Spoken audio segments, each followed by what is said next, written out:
আসসালামু আলাইকুম ওয়া রাহমাতুল্লাহি ওয়া বারাকাতুহু। চলে না তো বোধ হয়।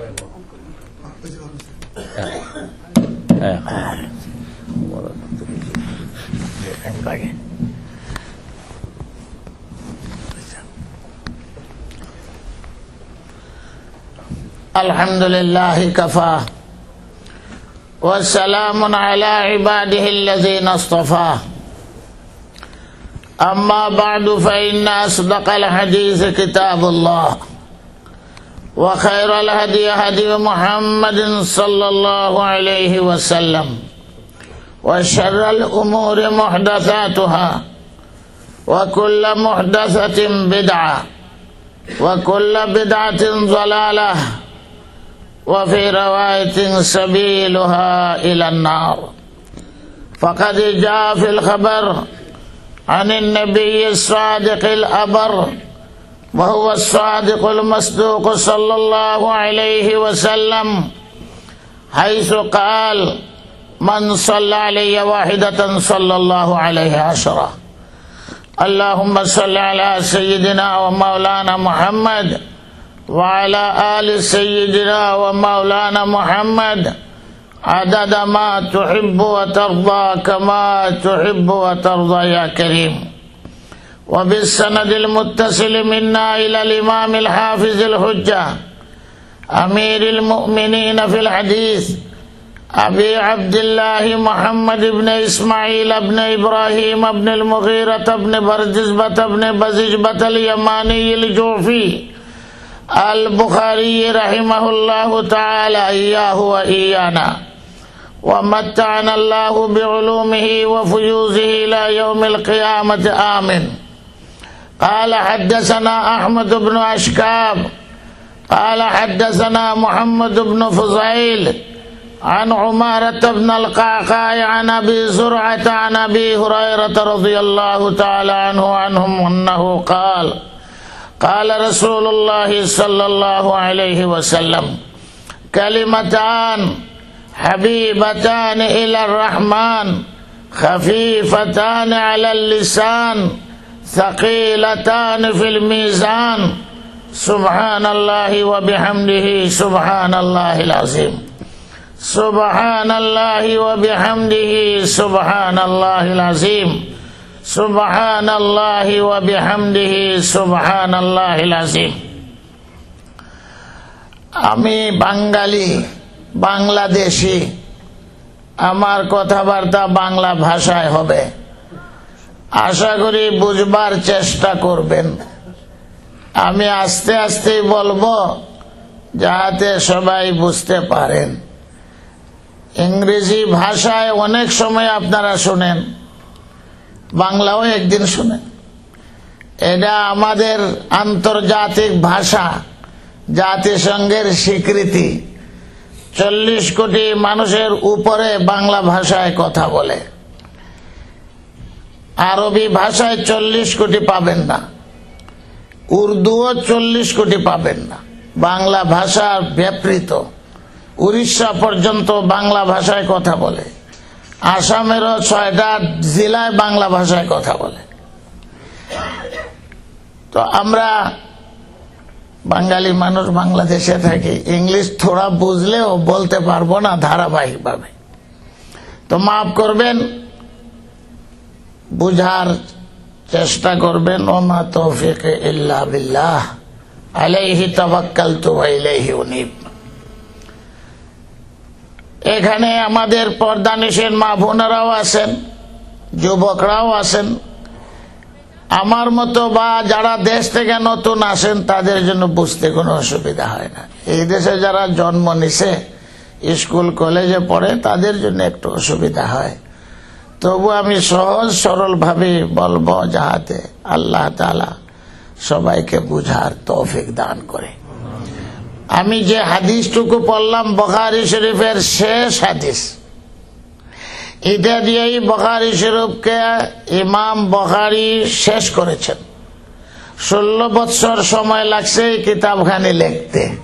বুখারী শরীফ এতদিন সময় লাগার কথা না, 6 লক্ষ হাদিস থেকে বাছাই করিয়া মাত্র 7275 হাদিস এখানে আছে। 6 লক্ষ হাদিস থেকে যাচাই করে উনি লেখছেন মাত্র 7275 হাদিস। ইমামে বুখারী রহমতুল্লাহ আলাইহির জবানি ছিল 3 লক্ষ হাদিস। হাফিজে হাদিসের অর্থ সনদ সহ। কোরআন শরীফের হাফিজ বহুত পাওয়া যায়, ঘরের মধ্যে কতজন পাওয়া যায়, কিন্তু হাফিজে হাদিস বর্তমান যুগেও তো নাই। আমাদের আগেও অনেক দিন পর্যন্ত হাফিজে হাদিস পৃথিবীতে পাওয়া যায় না, আগে পাওয়া গেছে। বুখারী হাফিজে হাদিস, শুধু হাফিজ না, উনি হুজ্জত, আরেকটা টাইটেল বেশি আছে। 1 লক্ষ হাদিস যদি কেউ স্মরণ থাকে সনদ সহ, তাকে বলে হাফিজ। তো ওনার ছাত্ররা তিরমিজি, আবু দাউদ, মুসলিম, এরা সব হাফিজ হাদিস ছিল। এর পরের যুগও বহুত হাফিজ হাদিস ছিল। ইবনে হাজার আসকালানি হাফিজ হাদিস ছিল। শাহ আনওয়ার কাশ্মীরি রহমতুল্লাহ আলাইকে বলা হইতো হাফিজ হাদিস। এর পরবর্তী যুগে ভারত কেন আরবেও হাফিজ হাদিস 1 লক্ষ হাদিস সনদ সহ। আমাদেরকে মানুষ মুহাদ্দিস বলে, কিন্তু হাফিজ হাদিস হইতে পারি নাই, বলাও জায়েজ হবে না। আমাদেরকে মুহাদ্দিস বলে, যেমন মুফতি বলে যে হাদিসের সাথে একটু যোগাযোগ আছে, কানেকশন আছে, আমরা পড়াই, এই হিসাবে মুহাদ্দিস বলে। মুফতি আজকাল নেই, এদেরকে মুফতি বলে এই হিসাবে যে ফতোয়ার সাথে তাদের একটু কানেকশন আছে, কিতাব দেখে ফতোয়া দিতে পারে। আমরা হাদিসের কিতাব দেখে কোন কিতাবে লেখছে কি হাদিসটা সহি না গলত। দুনিয়ার বুকে মিথ্যা হাদিসের প্রভাব চলে। হুজুর সাল্লাল্লাহু আলাইহি ওয়াসাল্লাম বলে, যে ব্যক্তি মিথ্যা হাদিস বলবে তার ঠিকানা জাহান্নামে। মিথ্যা হাদিসের অর্থ হলো, হুজুর বলেন আমি বলি নাই, আর ওই ব্যক্তি বলে কালা কালা রাসূলুল্লাহ সাল্লাল্লাহু আলাইহি ওয়াসাল্লাম। বেশি অংশ বক্তারা, বেশি অংশ যারা নাকি কাসাস বলে, আরবিতে কিসসা কাহিনী কয়, এরা মিথ্যা হাদিস বলে।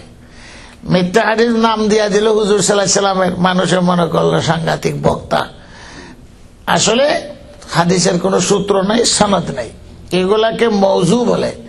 অনেক হাদিস আছে জাইফ। জাইফের অর্থ হইল বানাইছে না, কিন্তু সূত্রগুলা ঠিক না।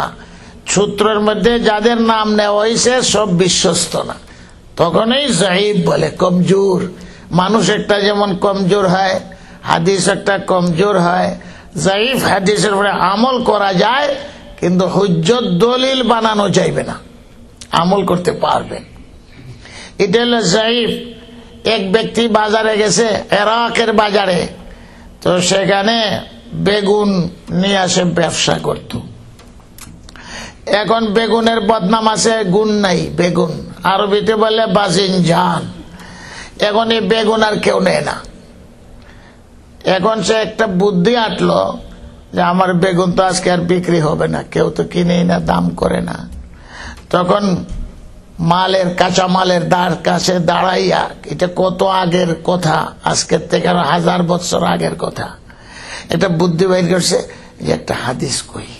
বক্তারা যেরকম হাদিস কইয়া মানুষকে কান্দাইতে পারে, তো হাদিস কইলে মানুষ কান্দে। যদি মানুষে জানতো যে এটা তো মিথ্যা হাদিস কইতাছে, তে তো আর মানুষ তাকে ওয়াজ শুনবো দূরের কথা, দৌড়াই দিব মসজিদ থেকে। এখন মানুষের তো জানা না, এখন কান্দায়। তখন হে দাঁড়াইয়া কয়, কালা কালা রাসূলুল্লাহ সাল্লাল্লাহু আলাইহি ওয়াসাল্লাম, আল বাজিনজানু শিফাউম মিন কুল্লি দা। আরব দেশ, আরবি ভাষা তারা বুঝে। এ বেগুন বিক্রি করবে কেমনে? এখন কয় বাজিনজান মানে বেগুন, এটা সব বেমারের ওষুধ। অনেক তাবিজ বিক্রিওয়ালারা তাবিজ সর্বরোগের জন্য কাজ আসবে, ধুম বিক্রি হইতেছে তাবিজ, সর্বরোগের ওষুধ। আর এই তাবিজ দিব না? তো হে এমন হাদিস কইয়া বইছে যে বেগুন খাইলে সব রোগ ভালো হয়। এখন দেখা যায় আর খরিদ্দারের অভাব নাই, আরো যদি 10 ট্রাক মাল হইতো তো সব বিক্রি হইয়া যাইত। সুন্দর বাড়িতে চলে গেছে। এখন আরো মানুষ শুনছে, এখন বাড়িতে যে মানুষে আজকে হাদিস শুনে আইছে, বেগুনও আনছি। বেগম সাহেব জিজ্ঞাসা করে, বেগুন তো কোনদিন আনো না। বলে হাদিস পাইছি। বলে কি পাইছো? যে বেগুন খেলে সব রোগ ভালো হয়। চর্চা হয়ে গেল হাদিসের, একটা মিথ্যা হাদিস।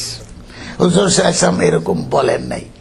এখন মিথ্যা হাদিস শুনলো, এখন এটাকে আবার চর্চা করলো, তাহলে আল্লাহর রাসূল বলেন ফাহু আহাদুম মিনাল কাযিবাইন, যে চর্চা করলো সেও আরেকজন মিথ্যাবাদী। যে তুমি চর্চা করতেও শুনলে ওই চর্চা না করিয়া আরেকজন মুহাক্কিক আলেম মুহাদ্দিসকে জিজ্ঞাসা করা উচিত। শুনে আইলাম হুজুর, চর্চা করো না, আগে জানো এটা ঠিক নেই। উনি হয়তো বিজ্ঞ হবেন, জানছেন।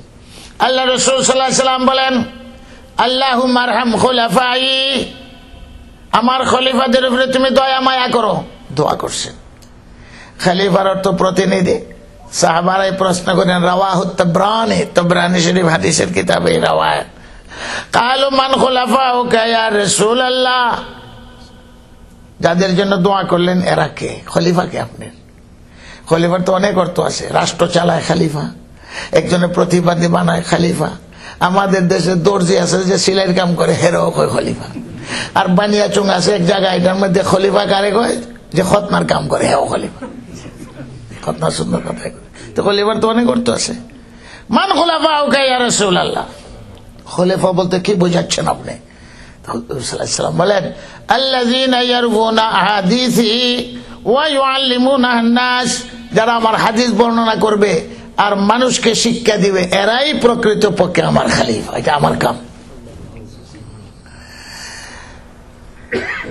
এইভাবে ইসলামী যুগে অনেক মুহাদ্দিস মানে হাদিস বানাইছে, এদেরকে কাতল করা হয়েছে। আপনার মানবাধিকারের এই প্রশ্ন সেই যুগে খাটতো না। একজন মুহাদ্দিস যখন হাদিস পড়াইতেন তো 1,25,000 শুধু লিখক থাকতো। স্বর্ণযুগ।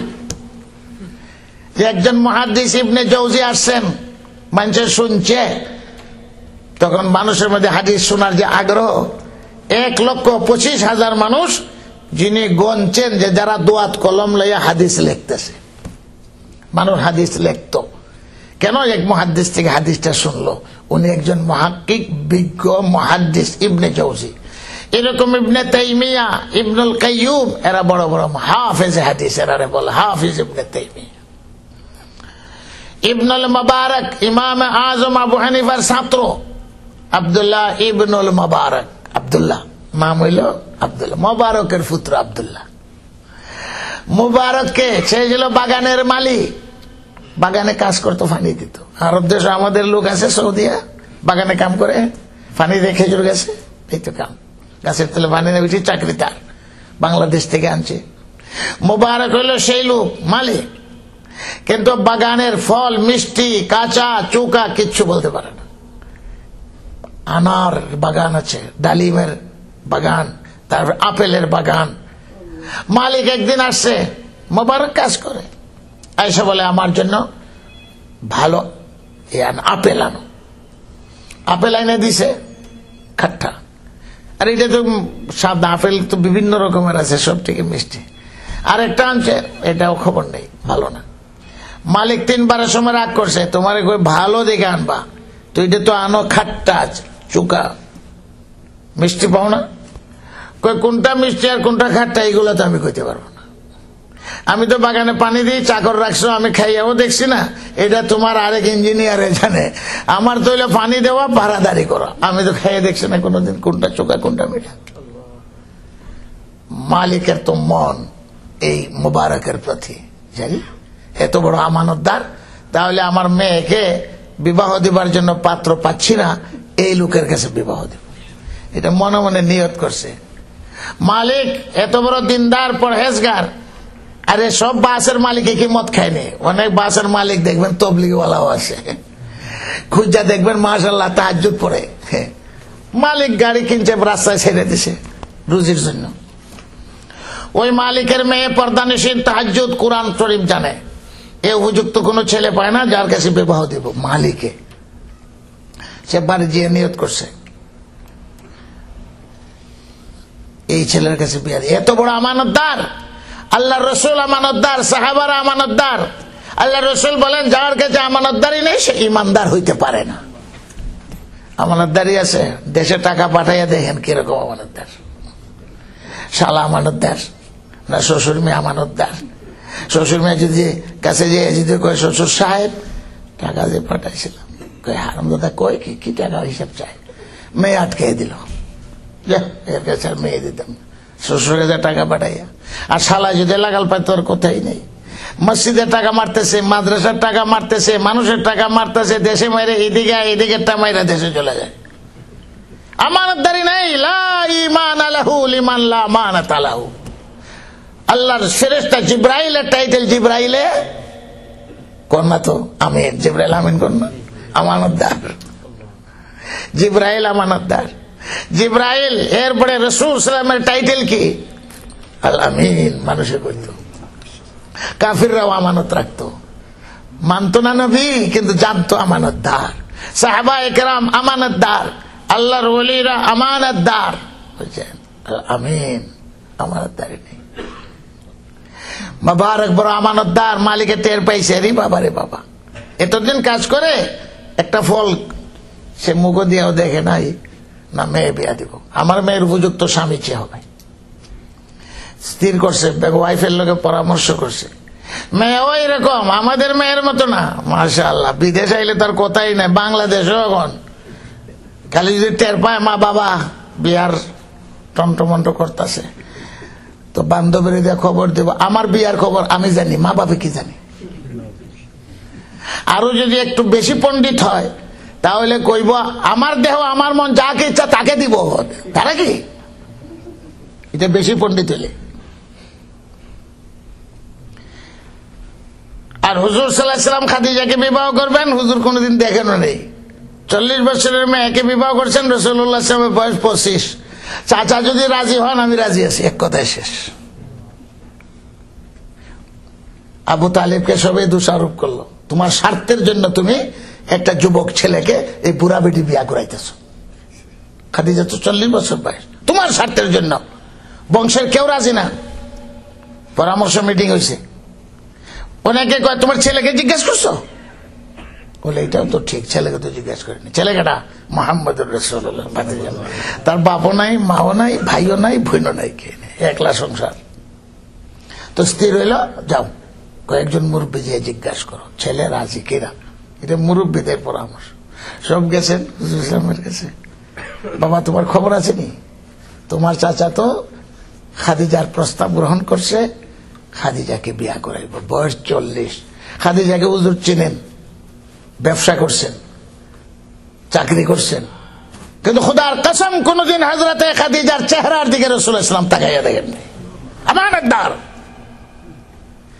তার কাছে ওহী আছে, নবুয়ত এমনি পাওয়া যায় না। মুসা আলাইহিস সালাতু ওয়াস সালাম সাফুরাকে বিয়া দিয়েছেন হযরত শুআইব। যখন সাফুরা ডাকতে গেল, তো লম্বা কোরআন শরীফে দাস্তান, হযরত মুসা আলাইহিস সালাম বলেন সাফুরা তুমি আগে আগে না, পিছনে থাকো, পিছনে থাকো। আমি পিছনের থেকে আমার বলবা কোন দিকে যাব, কারণ তুমি আগে আগে গেলে আমার দৃষ্টি পড়বে তোমার উপরে, তাহলে এটা আমানতে খেয়ানত হয়ে গেল। উনি পয়গম্বর হইতে পারে না যে আমানতে খেয়ানত করবে। সাফুরা কিরকম দেখেননি, কিন্তু যখন শুআইব আলাইহিস সালাতু ওয়াস সালাম সঙ্গে মুসা আলাইহিস কথাবার্তা হইল, তখন দৌড়ে গেছে সাফুরা যে এক আব্বা এই পুরুষটাকে আমাদের বাসা চাকর হয়ে গেল, বাসার কাম কাজ করতে পারবো। মুসার কথা কেন? এ তো আরেক প্রস্তাব। শুআইব আলাইহিস সালাম তো পরিচয় পাইয়া গেছেন এই ছেলেটা কিরকম হবে। সাফুরা বলে আমি দেখতে পাইছি কাবিয়ুল আমিন, দুইটা গুণ আছে তার মধ্যে, একটা শক্তি আছে। কাম কাজ করতে হলে শক্তির দরকার। যেভাবে পানি উড়াইছে, বাপরে বাপ, বাপরে বাপ, 10-20 জনে পারতো না, শক্তি আছে। দুর্বল মানুষের চাকরে গেলে আছে। আর আমানতদার, আমানতদার তুই টের পাইলে কেমনে? বেচা কিনা করছিস নাকি? কয় না, যে ব্যক্তি আমাকে সামনে দিয়ে হাঁটতে দেয় না, যে তার দৃষ্টি আমার উপরে পড়বে, কাজে কাজে আমাকে সিগন্যাল দিছে তুমি পিছনে আসো। এতে বুঝলাম চৌকের খেয়ানত করতে রাজি না, সে মাল দৌলতের চুরি চামারি খেয়ানত করবে না। একটা বেগানা মহিলার দিকে যখন একবার তাকায়, যত বড় ফিরসাব বুজুর্গ হোক, 40 বছরের ইবাদতের নূর নষ্ট হয়ে যায়। এবারে নূর আছে না একটা, নূর তো টেরবে না, নূর নষ্ট হয়ে যায়। আমানতদার, যার কাছে আমানতদারি নেই সে কোনদিন ইমানদার হইতে পারে না। মালিক মোবারককে খবর দিছে, আনাইছে খবর তলব দিয়ে, আমি যুবক ছেলে বিয়ে শাদী করছো? মালিক, না, আমি গরিব মানুষ, চাকরি করি, কয় টাকা রুজি করি, বউ পালতে পারবো না, বিয়ার কোনো সম্ভাবনা আমার নেই। তোমার বাবা আছে? বলে বাবা আছে। বলে তুমি অনুমতি দিলে তোমার বাবার সাথে একটু আমি আলাপ করি। মালিকের তো ইচ্ছা হয়ে গেছে যে আমার মেয়ের উপযুক্ত স্বামী হলে হে আমানতদার হইতে হবে, এটা সবচেয়ে বড় গুণ। বাবাকে খবর দিছে, বাবা আসছে, তোমার ছেলেকে বিয়ে করাইছো? বলে না, বিয়ে করানোর দরকার না। দরকার তো আছে, কিন্তু শক্তি তো দাম লাগবো। ঝর্ণাদার এসকে টুটু কারো আছে পয়সা করে নাই, বেগমের কাপড়ও দিতে পারবে না, খোরাকও দিতে পারবে না, আল্লাহ রসুল নিষেধ করেন, এইরকম ব্যক্তির বিয়া করা জায়েজ নেই। তো ফার্সিতে কয় ঝর্ণাদার এসকে টুটু, মানে পয়সা তো নাই কিন্তু এসকের বেলায় আছে, 4টা-5টা বিয়া করে লইতো, আর একটারও খাওয়ান দিতে পারে না, সেটা তো নিষেধ করে। যার শক্তি আছে সে বিয়া করবে। বলে শক্তি তো নাই, তাহলে তুমি রোজা রাখো। মালিকে ছেলে বাপাকে, আমার দ্বারা তো শক্তি নেই, এটা বাদ দাও, তোমার মত আছে না বিয়া করাইবে না, তোমার মত না হলে তো ছেলে বিয়া করবে না, বাপের তো অনুমতি লাগবে। বলে আমার অনুমতি আছে কিন্তু শক্তি তো নাই। বলে শোনো, আমার ইচ্ছা তোমার ছেলের কাছে আমার মেয়ে বিয়া দিব, তোমার কিচ্ছু লাগবে না, কিন্তু তোমার অনুমতির দরকার। আবার আবার তোমার কাছে রিটার্ন আসবে, এই জন্য তোমার আগে বলে দিলাম। হ্যাঁ, আসমান ভাঙ্গা মাথাত ফরসা আমাদের দেশে বলে, এত বড় জমিদার, এত বড় মালিক, আর আমার ছেলে হলো চাকর, আর হের কাছে তার মেয়ে বিয়া দিব। চুপচাপ বাড়িতে কোন রঙ বাড়ি যে হাক চাকা যান বাঁচাইল, আল্লাহ যে আমার উদ্ধার করে আনছে, ঠিক না। আবার ছেলে মোবারককে খবর দিছে, মোবারককে আবার খবর দিছে, তোর বাপ রাজি আছে বিয়া করতে, এখন তোর অনুমতি দরকার, তোর বাপের তো অনুমতি লইছে, বিয়া করবে। আরে বিয়া তো করবা, বাবা অনুমতি দিলেই দেব, বাবারও খাওয়াইতেইব, রোজগার করতেইব, মেগমরে পালতেইব, আমার তো পয়সা নাই, এই রোজগারে তো হইতো না। এইসব চিন্তা করিস না, আগে তোর অনুমতি, বিয়া করবে কিনা দরকার তো সুন্নত। আরে সুন্নত তো ঠিকই আছে, শক্তি তো লাগবো, পয়সা করে তো লাগবে। আসল কথা কয় না, মালকে কয় দেখ তোর কোনো চিন্তার কারণ নাই, আমার মেয়ে তোর কাছে বিবাহ দেব। হেও মেয়ে দেখছে না, মেয়ে দেখছে না, মেয়ে তো পর্দানিসীন, হাফিজে কোরআন, আল্লাহ তাহাজ্জুদের নামাজ পড়ে, এই জন্য তার কোথায় বিয়া দিব বহুদিন যাবত চিন্তায় আছে। বাপ হে তো আসমান মেঘে মাথাত পড়ছে, কই কি এই মালিকের মেয়ে আমি না রাখতে পারবো? কিন্তু যদি পরহেজগার হয়, নেক আওরত হয়, ফাতেমার মতো যদি হয়, হযরত আলীর কিচ্ছু ছিল না, হযরত আলীর কাছে আল্লাহর রাসূল বিবাহ দিয়েছেন, কিচ্ছু দিতে পারেন নাই হযরত আলী, ঘরও নাই।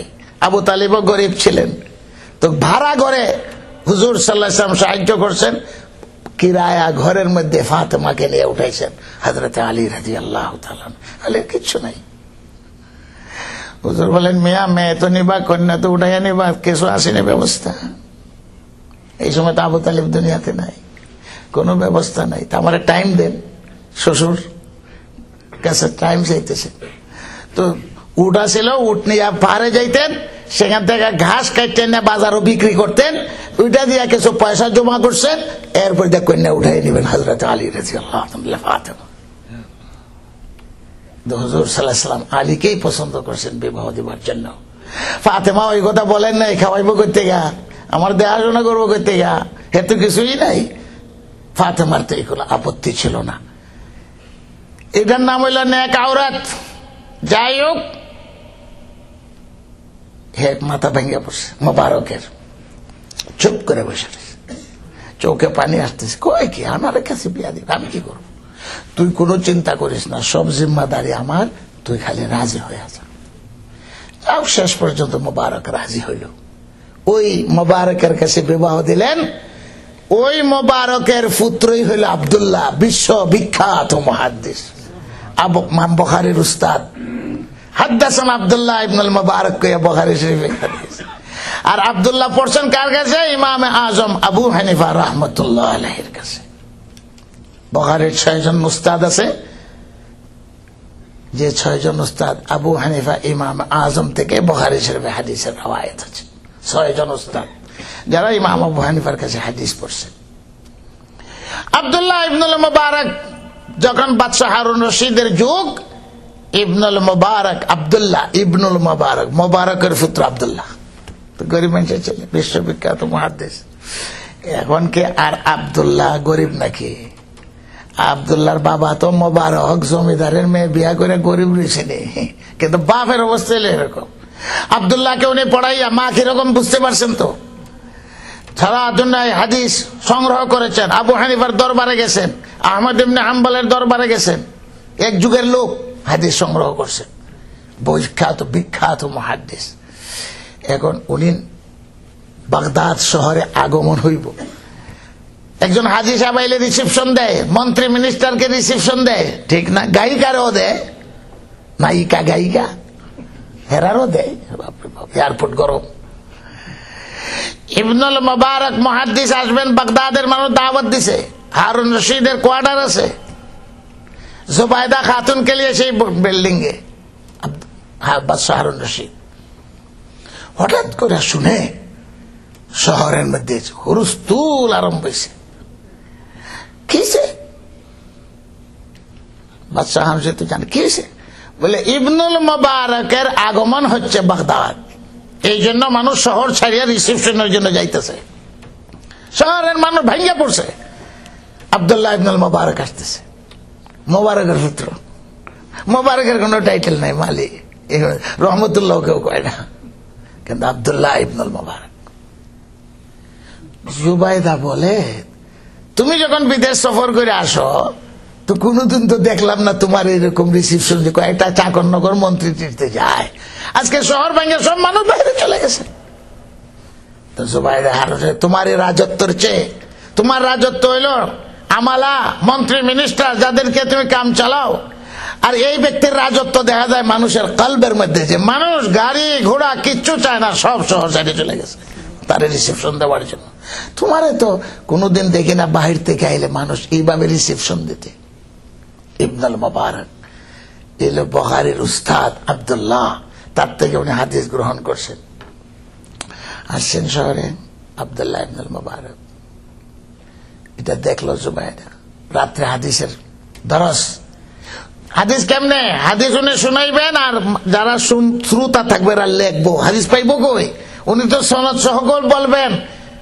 কাজে কাজে আমি যেমন একটা সনদ কইলাম, এটা তো বুখারীর থেকে কইছে, উনি তো আর সনদ কইলে এক দুজনের নাম কইব, সাগরেদরা লেখবো, এই হাদিস পাইবো কই? এই জন্য লেখতো সত্র। তো মানুষ আছে, হঠাৎ করে এই মজলিস কয় ঘন্টা চলছে, 1 ঘন্টা 2 ঘন্টা 3 ঘন্টা হইতে পারে, এক একটা হাদিস কেউ প্রশ্ন থাকলে প্রশ্ন করছে। মানুষ যে কতজন এটা অনুমান করার জন্য বলছে। আমি কি ছিলাম? আমি তো ছিলাম না, আমি যে শুনছি কিতাবে পাইছি। হঠাৎ করে শোনা যায় একটা বিকট আওয়াজ শহরে, রাত্রে বিরাট বিকট আওয়াজ শুনতেই বাদশাহ হারুন রশিদ চৌকান্না হয়ে গেছে, কমিশনারকে ডাকছে শহরের বাগদাদের, এরপরে যারা পুলিশ অফিসার আছে তাদেরকে ডাকছে, সেনাবাহিনীর প্রধানকে ডাকছে। কি হয়েছে? এই বিকট আওয়াজ কিসের?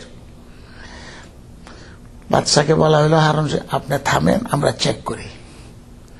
পুলিশ অফিসার যে দায়িত্ব হেও বাইরেছে, সেনা প্রধান সেও বাইরেছে, কমিশনার সেও বাইরেছে, সারা শহর ঘুরে টুরে আইছে। সে সময় ঘোড়ার উপরে সওয়ার হইয়া সারা শহর প্রদক্ষিণ করিয়া, কোন আলামত, রেগুলেশন, কোন বিপ্লব কিচ্ছু নাই, ঠান্ডা ঘুরে কিচ্ছু তো পাইলাম না। আওয়াজ কিসের হইল? একটা বিকট আওয়াজ হয়েছে, সারা শহর কম্পিত আওয়াজে।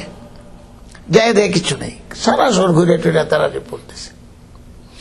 কমিশনারে বলল, আমি দেখলাম এক জায়গায় এক মৌলবী, ওই যে যারে রিসেপশন দেবার জন্য মানুষ শহর থেকে বেরিয়েছে, হে মৌলবী হাদিস পড়াইতেছে, মানুষ লিখতেছে, শুনতেছে নীরব, আর কোন মজলিস দেখি নাই। বাদশা কয়ে সেখানে যাও, যে তত্ত্ব নিয়ে আসো, আওয়াজ কিসের হইল? আওয়াজটা কিসের বুঝতে পারছেন?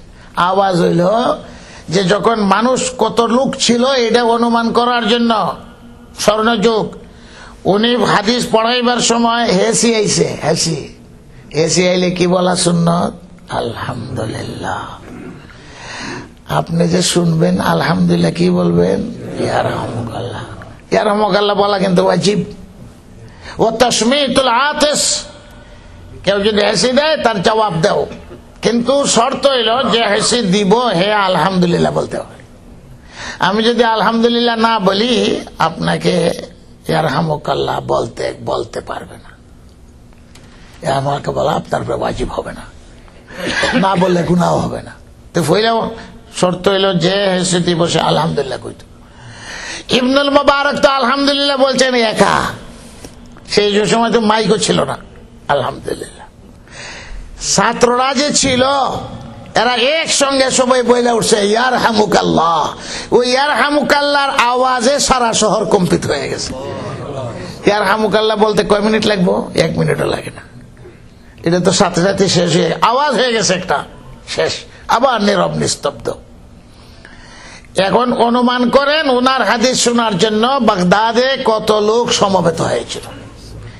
এক ঘটনা গেলাম ইবনুল জৌজির, আর এর বহুত আগের ঘটনা হলো আব্দুল্লাহ ইবনুল মুবারকের। ইমাম বুখারী রহমতুল্লাহ আলাইহি 16 বছর লাগে হাদিসের কিতাব লিখতে। 90,000 মানুষকে তিনি মুহাদ্দিস বানাইছেন। মুহাদ্দিস ওনার একজন শাগরিদ ছিল করিমা, একটা মেয়ে মুহাদ্দিস। সে পর্দার আড়াল থেকে উস্তাদ থেকে হাদিস শুনতো, আর শেষ পর্যন্ত যে কফি তৈয়ার করেছে করিমা, তারও কফি দুনিয়াতে আছে। বিখ্যাত মুহাদ্দিস একজন মহিলা করিমা, বুখারী শাগরিদ। ইমামে বুখারী রহমাতুল্লাহ আলাইহি মুহাম্মদ ইবনে ইসমাইল, মাত্র 7275 হাদিস। আবার এগুলার মধ্যে তকরার বলে এক হাদিস বারবার বলা হয়েছে, ইন্নামা আল আমালু বিন্নিয়াত 6 বার বলা হয়েছে। আমি যে হাদিস তিলাওয়াত করছি এটাও প্রায় 6 বার 6 জায়গার মধ্যে আনছেন। এই তকরার মানে একটা হাদিস ফাবিআইয়ি আলাই রাব্বিকুমা তুকাযিবান, ফাবিআইয়ি আলাই রাব্বিকুমা তুকাযিবান, কেউ গণছেন সূরা আর রহমান মধ্যে কতবার আছে? ইমাম সাহেব 33 বার, 31 বার, 21 আর 33 একটা হইব তো। আজকে আবার কন্যা নেবেন, তাহলে বারবার একজনে যে প্রশ্ন করে যে 31 বার ফাবিআইয়ি আলাই রাব্বিকুমা তুকাযিবান, আপনারা কি সূরা রহমান শুনলে কোন হাফিজে বলে বিরক্ত লাগে না মজা লাগে? কেন এক কথা বারবার কইতেছে। বক্তা যদি এক কথা বারবার কয় উঠতে চলে যাবে, এটা কি আর কিছু হয় না, এক করে বারবার করে। তো নামাজের মধ্যে যে ফাবিআইয়ি আলাই রাব্বিকুমা তুকাযিবান খালাকাল ইনসান কয়ে যখন হাফিজে কইলো, আর এরপরে বারবার কইতেছে, বিরক্ত লাগে না মজা লাগে? বলেন, বুকে হাত দিয়ে বলেন, বারবার বলা হচ্ছে। তো কোরআনে বারবার যখন এক এক আয়াত, আকিমুস সালাত বারবার, ইমাম বুখারী রহমাতুল্লাহ আলাইহি ওই জন্য হাদিস বারবার আনছেন। কোন উদ্দেশ্যে আনছেন এটা তো আপনার আর আমরা এখন বলার সময় না। এটা এই জন্য এগুলাকে বাদ দিয়ে দিলে মাত্র থাকে 4000 হাদিসের কিতাব। আসল কিতাব কোরআন শরীফের পরে সবচেয়ে বড় কিতাব বুখারী শরীফ। কেন? একটা হাদিস লিখতে উনি 2 রাকাত নামাজ পড়ছেন, আবার গোসল করে নামাজ পড়ছেন। হাদিসটা লেখবার আগে এটারে কয় আরবিতে ইহতিমাম। আমাদের নামাজেরও গুরুত্ব নাই, ওযুরও গুরুত্ব নাই, দৌড়িয়ে আইলো ইমাম সাহেবের তো রুকু যাইতেছে, হ্যাঁ যাইতা ধরলো ইমাম সাহেবের রুকুর মধ্যে। এর কিয়াম আছে কিনা খারইয়া যে কইব এই সময় তো নাই, বেহা হইয়া দৌড় দিছে নামাজ। এখন তার নামাজ যে হইল না, এই মশলা তো ইমাম সাহেবকে জিজ্ঞাসা করে না, কিয়াম তো ফেল হয়ে গেল। অনেকে দেখছেন না, দেখছেন তার রাকাত চলে যেতেছে, ইমাম সাহেব চলে গেছেন রুকুতে, হে দৌড়িয়া বেহা হইয়া যায় রুকু ধরছে ইমাম সাহেবরে, এই যে ধরলো ইমাম সাহেবরে, নামাজ তো হইল না, কিয়াম ফরজ। দাঁড়াইতে হবে, হাত উঠান এটা ফরজ না, হাত উঠান এটা সুন্নত। আল্লাহু আকবার তাহরিম তাকবীরা করতে এরপরে রুকু যাইতে হবে, এলো মশলার কথা। আমাদের তো সময়টা এরকম। তো এইটা হলো মশলার কথা। ইমামে বুখারী রাহমাতুল্লাহি আলাইহি 4000 হাদিস থাকে এখানে। ইমামে বুখারী এক একটা হাদিসের জন্য একটা গোসল, আবার 2 রাকাত নামাজ, এরপরে হাদিসটা লেখছেন। আবার তার শিরোনামগুলি লেখছেন কোথায়? হুজুর সাল্লাল্লাহু আলাইহি ওয়াসাল্লামের রওজা, সামনে হলো রিয়াজুল জান্নাহ, বেহেশতের টুকরা, ওইখানে বসে বসে শিরোনামগুলা লেখছেন। শিরোনাম লিখে তুইছেন, এটার অনুপাতে হাদিস আনবেন। সময় লাগছে কয় বছর? কিতাব জবানি 3 লক্ষ হাদিস জবানি আছে, কিন্তু যাচাই বাছাই করতে সময় লাগছে কত? 16 বছর। 16 বছর কিতাব লিখতে লাগে। আবার কিতাব রেখা চলে গেছেন জেহাদের ময়দানে। কোথায় জেহাদ টেহাদ করে আবার আইসেন, আবার যখন ঘরে ফিরছেন বুখারা, আবার বিসমিল্লাহির রহমানির রহিম আরম্ভ করছেন। মসওয়াদ্দা যেটা রে কপি, এটা লগেই থাকতো। সেই সময় ছাপাখানা আসিল, উনার থেকে ছাত্ররা লিখতো, এরাও কপি করতো। বাস এইভাবে চলছে। এখন অনুমান করেন কিতাবটা সবচেয়ে বড় হইবার কারণটা কি? আমরা ইমাম বুখারীর মুযহাব মানি না। ইমাম বুখারী মুযহাবের জন্য কিতাবও লেখছেন না। ইমাম বুখারীর মুযহাব দুনিয়াতে কোনো লিপিবদ্ধ নাই হাদিসের জন্য। ইমামে বুখারী রাহমাতুল্লাহি আলাইহির হাদিস সারা পৃথিবীতে, শুধু হানফির কাছে না, শুধু শাফির কাছে না, সবের কাছে এই গ্রহণযোগ্য কিতাব বুখারী শরীফ, যার নাম আসল নাম হল আল জামিউল মুসনাদুস সহিহুল মুখতাসারু মিন উমুরি রাসূলিল্লাহ সাল্লাল্লাহু আলাইহি ওয়া সুনানিহি ওয়া আয়ামি। জামে কেন? যে এটার পিছনে ইহতিমাম। আমার বোঝানোর উদ্দেশ্য হলো যে কোনো কাজে যদি ইহতিমাম করেন, এটাকে পূর্ণ গুরুত্ব দিয়া করেন, তো এটা আল্লাহর দরবারে কবুল হয়। ওজুরও তোমার গুরুত্ব নাই, তাহরিমারও গুরুত্ব নাই, আমিনেরও গুরুত্ব নাই, কিছু দৌড়ে আইলো আর চলে গেল, দৌড়ে আইলো আর চলে গেল। আল্লাহর ওলিরা নামাজের আগে আইবার আগে মসজিদও চিন্তা করে, কই আইলাম, এখন একামত কই আইলাম, আল্লাহর দরবারে আইছে। কথা বলে না, মসজিদে যে গপ শুরু করে, আগিদা যে গেছে বাপের কাম করছে, এখন আইয়া দেশের গপ শুরু করলো। একামত হইতেছে, গপ শেষ হয় না, আর কালি সালাম শেষ হইলো, আবার গপ শুরু হয়ে গেল। আল্লাহর ওলিরা নামাজের আগেও চিন্তা করে, কই আইলাম, আল্লাহর দরবারে আসছি। এটা বড় কোর্ট, আদালতে যে কেউ গপ করে না।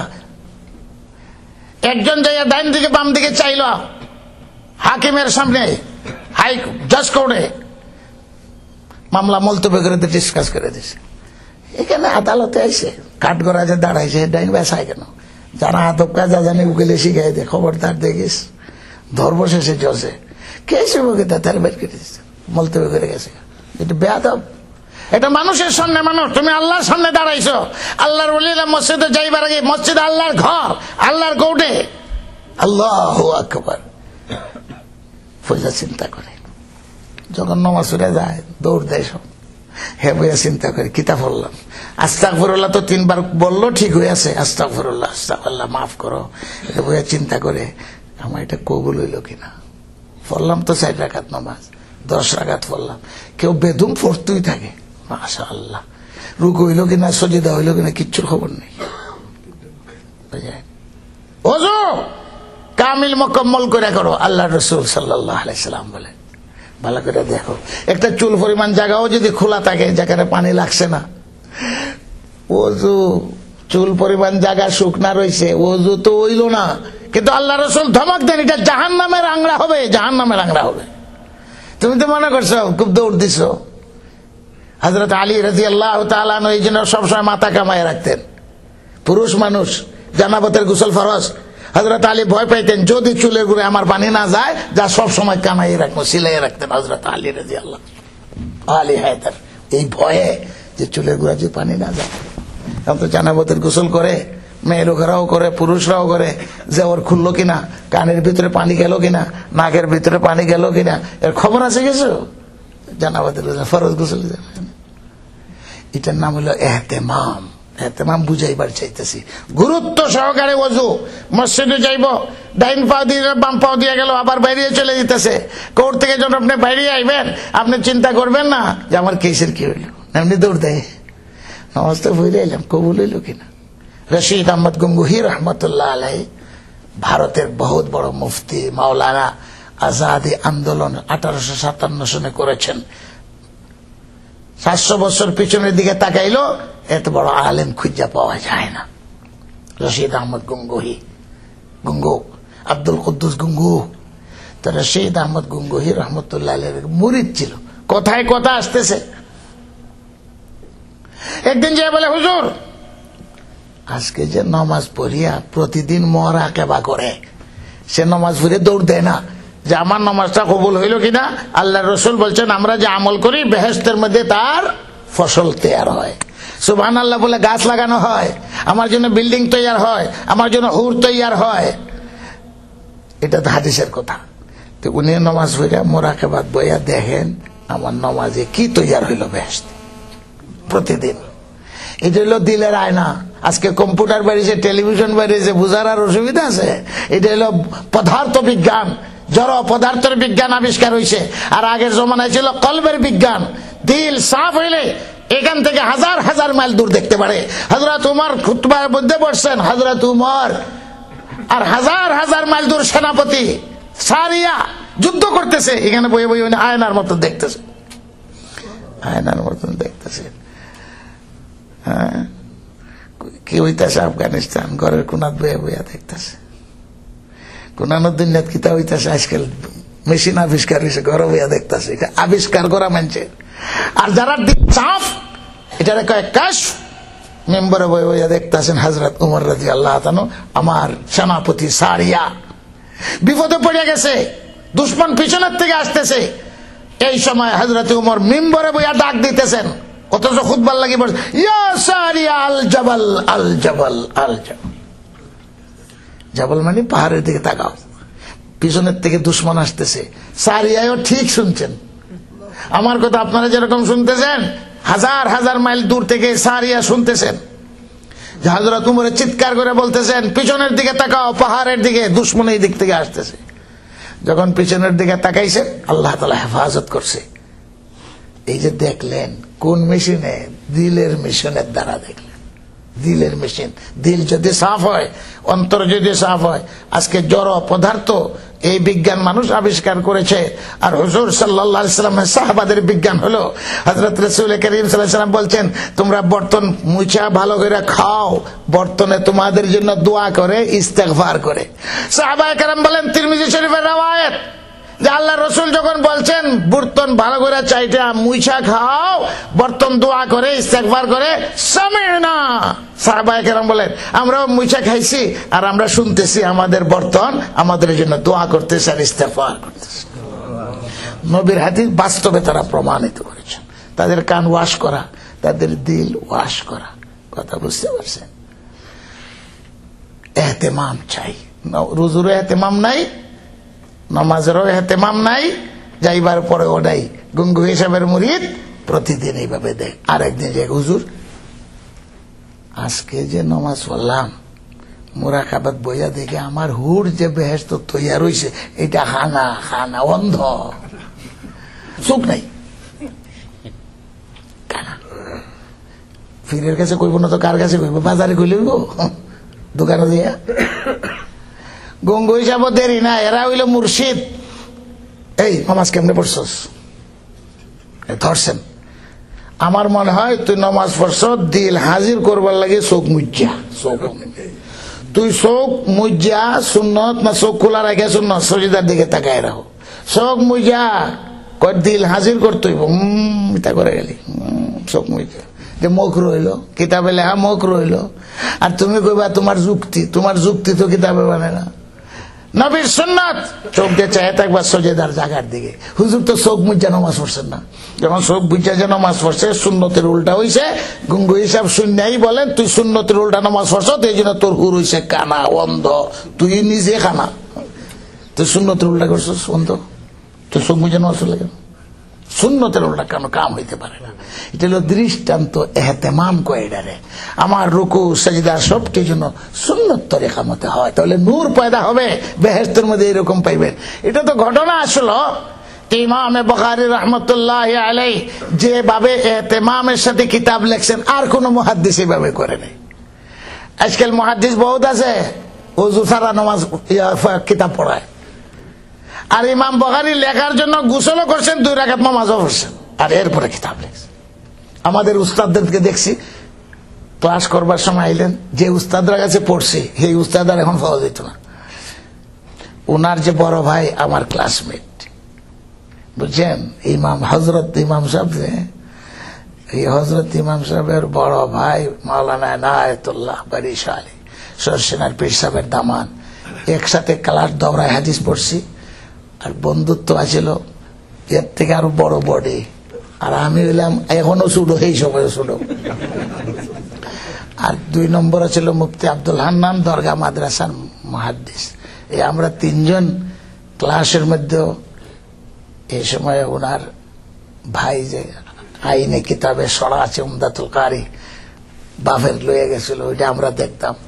একসঙ্গে ঢাকা আলিয়া মাদ্রাসাতে যাইতাম, কোন প্রতিযোগিতাতে যাইতাম। সাংঘাতিক মায়া মহব্বত আছিল। একসঙ্গে 3 জনের জোড়া, 2 জনের জোড়া হয়নি, এটা জোড়া ছিল 3 জনের। ঢাকা আলিয়া মাদ্রাসায় গেছে আমরা হাটাদারি যখন পড়ি, তো এই জন্য একটা নিসবত আছে, বুঝছেন, পড়া লেহার এহতেমাম। উস্তাদ আইসেন, দরজার সামনে ঢুকবেন ক্লাসরুমে, আবার চলে যেতেছে। কেলেগিরি আইলো গেল কেলেগি। পরে আমরা অনুসন্ধান নিলাম, দরজার সামনে অজু চলে গেছে, আবার গেছে অজু করার জন্য।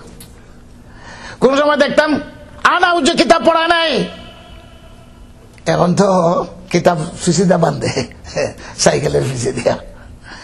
উস্তাদের অজু নাই, ছাত্ররা অজু নাই। এহতেমাম তো ওযু ফরজ না, কিন্তু এহতেমাম আদব। যখন এহতেমাম করবে তখন এটার মধ্যে নূর পয়দা হবে। আমার বোঝানোর উদ্দেশ্য হলো ইমাম বুখারীর কিতাবের এত ইজ্জত কেন বাড়লো? আরো তো মুহাদ্দিসিনরা কিতাব লিখছেন যে আল্লাহ তাআলা ওনার ভিতরে যে তাকওয়া পরহেজগারি দিছিল, জীবনে মিথ্যা কথা বলেন নাই, জীবনে গীবত শিকায়েত করেন নাই। একদিন নামাজে দাঁড়াইছেন ইমাম বুখারী রাহমাতুল্লাহ আলাইহি, সারা শরীর কালো হয়ে গেছে। সুন্দর মানুষ, ছাত্ররা দেখছে যে হুজুরের চেহারা বিষাক্ত কালো বিশ্রী হয়ে গেছে। ব্যাপারটা কি? সালাম পেরেছেন বলে ছাত্ররা কিছু, হুজুর যে নফল নামাজে দাঁড়াইছিলেন, আপনার শরীর এরকম কেন, সারা শরীর কালো হয়ে গেছে? কি জানে, দেহ হচ্ছে আমার জুব্বাটার নিচে কিতা কামড় দিছে, বিচ্ছু দংশন করছে 28টা পিঠের মধ্যে, 28টা দংশন। এরপরও তিনি নামাজই আছেন, সারা শরীর কালো হয়ে গেছে। মারা গেছেন না, ছাত্ররা জুব্বা খুলে দিয়ে বিচ্ছু দংশন করছে, কিন্তু নামাজ ছাড়ছেন না। হযরত ইমাম বুখারী রাহমাতুল্লাহ আলাইহি নিজে কোনোদিন মিথ্যা কথা বলেন নাই। গীবত, মানুষের যে চর্চা, গীবত পরলম চর্চা, এগুলা কোনোদিন করেন নাই। বুখারী বলতেন দোয়া করলেই দোয়া কবুল হয়, তা আমি দোয়া করি না, কম করি। জীবনে 2-4টা দোয়া করছেন। যখন দেখলেন চতুর্দিক থেকে ওনার বিরুদ্ধে ফিতনা, রাষ্ট্রের পক্ষ থেকে, আলেমদের পক্ষ থেকে ফিতনা, উনার উস্তাদরাও বিগড়িয়ে গেছেন, তখন রাস্তার মধ্যে দোয়া করছিলেন আল্লাহর কাছে, আয় আল্লাহ যাকাত আলাইয়া আল আরযু বিমা রাহুবাত, আমার জন্য জমিন তং হয়ে গেছে। এতগুলা ছাত্র আমার, এতগুলা মুহাদ্দিস, হক কথা বললেই ফিতনা হয়, তো আমার কি উপায়? না, নিশাপুর আর যাব না। নিশাপুর দাওয়াত ছিল, কিন্তু নিশাপুর থেকে খবর আসলো আপনি গেলে আপনার বিরুদ্ধে কালো পতাকা, মোল্লা মৌলবীরা দল বানছে, আপনার বিরুদ্ধে স্লোগান দিবে, আপনার না যাওয়াই ভালো। ওই রাস্তার মধ্যে দোয়া করলেন, আমার জমিন তং হয়ে গেছে, আল্লাহ আমি আর দুনিয়াতে থাকতে চাই না। দোয়া করা মাত্র দোয়া কবুল হয়ে গেছে। শরীরটা ঘাইমে গেছে, গাদার থেকে নিচে লাইমে গেছে, এখানে রাস্তা ইন্তেকাল হয়ে গেছে। এই ইমাম বুখারী ইন্তেকাল। ওই জায়গাটার নাম রাখা হয়েছে খারাতনাক। খার মানে গাদা, তানাক, তানাক আমরার অনেক ভাষায় আছে। কয় এই মানুষটা বড় টনক, মানে শক্ত, কয় টনক লড়ে না, এইটা ফার্সিতে শব্দ তানাক, মানে গাদার ভাড়া বাইরে গেছে। এই জায়গায় হযরত বুখারীকে ইন্তেকালের পরে দফন করা হয়েছে। এরপরে দেখা গেল কবরের মধ্যে খালি খুশবু আর খুশবু আর খুশবু, বহুদিন পর্যন্ত আতর। কেন? মানুষের বদনাম করছে, হকের উপরে রয়েছে মজবুত, আর আল্লাহ তাআলা এই দরজা দান করছে। আমরা এখান থেকে শিক্ষা গ্রহণের বিষয় হলো আমাদের প্রত্যেক কাজের জন্য এহতেমাম থাকে। কথা এইগুলো আমার বলার উদ্দেশ্য না যে হাদিসটা আমি বুখারী শরীফের শেষ হাদিসটা তেলাওয়াত করেছি, ইমাম বুখারী রাহমাতুল্লাহ আলাইহি একবারে শেষ সনদ সহ বর্ণনা করেছি। আল্লাহর রাসূল সাল্লাল্লাহু আলাইহি ওয়াসাল্লাম বলেন, কালিমাতান হাবিবাতান ইলার রহমান খফিফাতান আলাল লিসান ثقيلتان في الميزان سبحان الله وبحمده سبحان الله العظيم। মোহাম্মদ ইবনে ইসমাইলের উস্তাদ হলেন আহমদ, ওনার উস্তাদ মোহাম্মদ ইবনে ফুজাইল, ওনার উস্তাদ হলেন উমারাত ইবনুল কাকা, ওনার উস্তাদ হলেন আবু যুরআ উস্তাদ হলেন হযরত আবু হুরায়রা রাদিয়াল্লাহু তাআলা। সবচেয়ে বড় মুহাদ্দিস সাহাবাদের মধ্যে আবু হুরায়রা বেশি হাদিস বর্ণনা করছেন। হুরায়রার অর্থ হইল ছোট বিড়াল, আবু হুরায়রার অর্থ হইল ছোট বিড়ালের বাপ। আপনারা আত্মীর বাপ করলে খুশি হইবেন, বাঘের বাপ করলে খুশি হইবেন। হুজুর সালাম বলছেন, ইয়া আবা হুরায়রা, ছোট বিড়ালের বাপ। আসছিনের মধ্যে বিড়াল একটা লুকিয়ে রয়েছে আর নবীর দরবারে বইয়া পড়ছেন হাদিস শোনার জন্য। সেই সময় কিতাব হুজুর যেটা বলবেন উনি এটারে কণ্ঠস্থ করবেন, লেখালেখি নেই, লেখালেখি নেই, শুনবেন। এমন ভাবে সাহাবায়ে কেরাম শুনতেন মনোযোগের সেই। এরপরে বর্ণনা করেন, ফামা আখরফু মিনহু শাইয়া, একটা অক্ষর আর ছুটে নাই, ভুল হয় না। এরা হইল মুহাদ্দিস, হুজুরের সাহাবী। ছোট বিড়ালের লড়াচড়ে হুজুর দেখছেন, বিড়ালের বাচ্চা একটা, আর হুজুর ডাক দিছেন, ইয়া আবা হুরায়রা, এই ছোট বিড়ালের বাপ। এটা ঠাট্টাও হইল, মিশা কথাও হইল না। আবু হুরায়রাও খুশি হয়ে গেলেন, হুজুর আমারে বিড়ালের বাপ কইছেন। ওখানে সারা উম্মতে কয় আবু হুরায়রা, আপনিও কয়েন আবু হুরায়রা, আমাদের সবাই কয়, নবীর মুখ দিয়ে বাইরেছে। এই জন্য আবু হুরায়রা নিজে খুশি না বেজার? খুব সন্তুষ্ট, উম্মতও খুশি, নবীর মুখ থেকে বাইরেছে আবু হুরায়রা। হযরত আলীকে হুজুর বলছিলেন, ইয়া আবা তুরাব, মাইটার বাপ। আবু তুরাবের অর্থ হইল মাইটার বাপ। মাটিতে ঘুমাই দিয়েছেন মসজিদে, হুজুর যে পিঠে ধার দিচ্ছেন আর টাইটেল যে ইয়া কুম ইয়া আবা তুরাব, এ মাইটার বাবু ডো। ফাতেমার স্বামী, চাচাতো ভাই, একটু মস্কারি হইল আর সত্য হইল না মিথ্যা হইল? সত্য হইল। আঘাত দিবার জন্য বলছেন না, আঘাত দিবার জন্য যদি কেউ এরকম বলে, এই কুত্তার বাপ,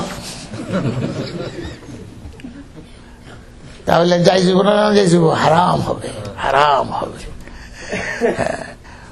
আমাদের দেশের মানুষের পাকিস্তান যে ভাঙলো কিচ্ছু কথা নাই, কিন্তু যখন কোন পাকিস্তানি উর্দুওয়ালা এই বাঙালি কইয়া কইতো, তুই মনে আঘাত লাগতো। এই বাঙালি কইলে আঘাত লাগে। বাঙালি তো বাঙালি হইতে, হে বাঙালি কই রে, হে তো ঠাট্টা করে কয়, আমি তো বাঙালি হই। আমরা পাকিস্তান গেছি যে বাঙালি কইলে মনে ওরা আঘাত লাগে, হ্যাঁ বাঙালি কই রে, আমরা তো বাঙালি, আমরা কি অবাঙালি? বাঙালি তো, কিন্তু কয় তো আমার এক কোষা দিয়া কয়, আঘাত দিবার জন্য। এই জন্য হাদিসের মধ্যে আছে, আলা আমা আবাসা ওয়া তাওয়াল্লান জাউলা আমা, আমা মানে অন্ধ। অন্ধকে অন্ধ বললে যদি আঘাত লাগে তো তোমার জন্য এটা হারাম। আল আরাজ, বড় বড় আব্দুর রহমান আল আরাজ বড় মুহাদ্দিস, আরাজ মানে ল্যাংড়া, কিন্তু এটা পরিচয় দিবার জন্য। আরাজ আঘাত দিবার জন্য। এমন যদি ল্যাংড়ারে ল্যাংড়া কোন খুশি হবে না বেজার হইব? যদি বেজারে তোমার লাগে বলা হারাম, এই ল্যাংড়া, তো হারাম। অন্ধকে অন্ধ বলে না হিন্দুস্তান, হাবিজি বলে, তে খুব খুশি হয়, হাবিজি কইছে, হাবিজি কইছে। অন্ধরে যদি এই কানার ঘরে কানাতে অসন্তুষ্ট। এই জন্য কোরআনে নিষেধ করে আঘাত দিয়ে কোনো কথা কইও না, হারাম হারাম হারাম। এক মহিলা আরেক মহিলাকে বলুক, এক পুরুষ আরেক পুরুষকে বলুক, এক জবানওয়ালা আরেক জবানকে বলুক, সিলেক্টে গেলে এই নহাইলা, আর নহাইলে বেটাকে এই সিলেক্টে করে সিলেক্টে, তোরার জায়গায় গাড়ির জায়গা পাওয়া যায় না। ঢাকার থেকে সুরমা মিল ছাড়লো, মাইল লাগতো। ছেলেটি বেটা তো জমিদার, বাসা তিনজনের সিট লিয়ে বই রয়েছে, ফার্স্ট ক্লাস জায়গায় তো। আরেকজন হ্যাঁ আগাওরা যাইব, হ্যাঁ তখন লাগে বসে কাচ্চা, এগুলা তো যাইজ নেই। ওই তো দরবার আর কিচ্ছু না, মুখের কারণে মুখের কারণে, মানে আঘাত দিয়ে কথা বলা হারাম হারাম হারাম। আপনার মনের আল্লাহ পাক রব্বুল আলামিনের কাছে ধরা পড়ে যাব, এক্সরে যেরকম ধরা পড়ে। বেগমকেও যদি আঘাত দিয়ে কথা বলো হারাম, বেগম যদি স্বামীকে আঘাত দিয়ে কথা বলে হারাম। লা ইয়াসখার কওমুম মিন কওমিন আসা ইয়াকুনু খায়রাম মিনহুম ওয়ালা নিসাউম মিন নিসাইন আসা ইয়াকুননা খায়রাম মিনহুন ওয়ালা তালমিজু আনফুসাকুম ওয়ালা তানাবাজু বিল আলকাব। আল্লাহ বলেন এক জাতি আরেক জাতিকে ঠাট্টা করে কথা কয় না। তো হুজুর যে আবু হুরায়রা বলছেন ঠাট্টা করে আঘাত দিবার জন্য বলছেন, আবু হুরায়রা মন খুশি, আলীকে যে বলেন আবু তোরা খুশি। উস্তাদের ছাত্র গায়ে সুগুম্বুদাই, আমরা সিলটি ভাষা এটা সুগুম্বুদাইয়ের অর্থ কি? চৌক আছে বুদ্ধি নেই, তারে কই সুগুম্বুদাই, চৌক আছে বুদ্ধি নেই। এখন উস্তাদে আর কি কইব? হেই সুগুম্বুদাই। উস্তাদে কইলে হে খুশি, আমারে হুজুরে সুগুম্বুদাই খুশি। আর এক ক্লাসমেটে যদি কয় সুগুম্বুদাই থাপ পড়ে তুই কইতে কি লাগে। হাদিসের মধ্যে আছে আয়েশাকে বল ওয়াই হাকে, তুমি এই জন্য ওয়াই হাকে বলতে পারবো না, তারি বাতি আমিনুকে। হ্যাঁ, এইভাবে হাদিসের শব্দ আছে, এগুলার কোনো অর্থ নাই। অর্থ তুমি বুঝবা কেমনে? শব্দ দিয়ে অর্থ বুঝলে তো সব বনা ফিরে দেব। এটার অর্থ হলো পরিবেশ পরিস্থিতি বুঝতে হবে। উস্তাদের পরিবেশ, ক্লাসের মধ্যে কি কইব, আর স্বামী স্ত্রী একজনকে আরেকজন কি কইব। সব বাপের ছেলেরা তুই কম বক্তের কম বক্ত ওরে কে লেগে পাঠাইছিলাম, আরেকজন কম বক্ত মানে হতভাগা। এখন তুমি যদি হতভাগা করতো তোমার রাখবো নেই। বাপে তো কইবে উস্তাদে কম বক্তের কম বক্ত ওরে পাঠাইলাম ফানের লাগি জ্বর দেয় আনছোস না। এটা উস্তাদে কইলে হে নারাজ হইতো না, ওইটা ভুল হয়ে গেছে, এরকম কম বক্ত কয়। আরবিতে শব্দ আছে। আয়েশাকে বহুবার হুজুর বলছেন তারি বাতিয়া মেনুকে ওয়াই হাকে। এগুলা শাব্দিক অর্থ বিবেচনা করলে সব বনাশ হয়ে যাবে। তুমি অভিধান দেখে এগুলা বুঝতে না। এই জন্য খালি অভিধানে কাম হয় না, পরিবেশ পরিস্থিতি কে কাকে বলতেছে।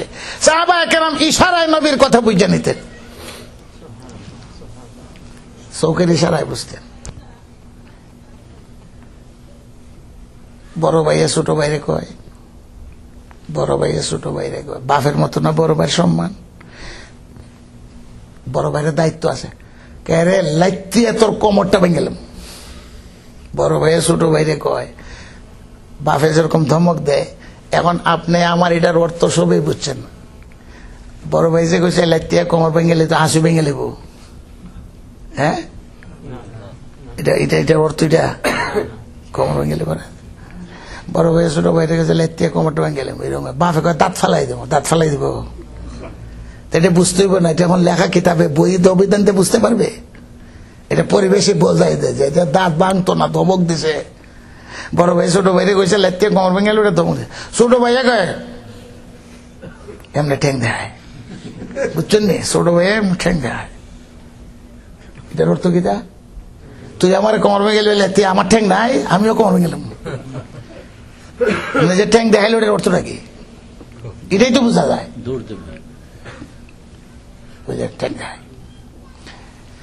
এখন বড় ভাইয়া বাপের কাছে বিচার দিছে, আমি হেরে কইতে পারি না, 100 বার কইতে পারি। ছোট ভাই আমি কইছিলাম লাইতে মনে হয় আমার ঠ্যাং দেখায়, আমারও ঠ্যাং আছে।